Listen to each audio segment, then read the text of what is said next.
In front of me is Oukitel WP36, and today I would like to show you how you can change sleep time to never. Begin by opening Play Store and downloading free app called Caffeine Keep Screen On. When it's ready, open it. Then tap on OK in Welcome pop-up and hit Timeout to make sure Infinite is on.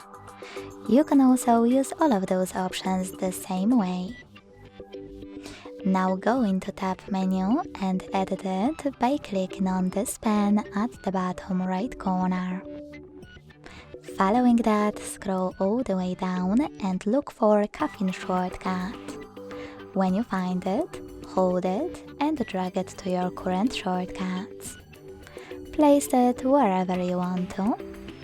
Click at the top left corner and click on your new shortcut. As you can see, after that, Infinite Sleep Time is on. To switch it off, click on the same shortcut again. Thanks so much for watching. If you enjoyed this video, leave a like, comment and subscribe. Bye!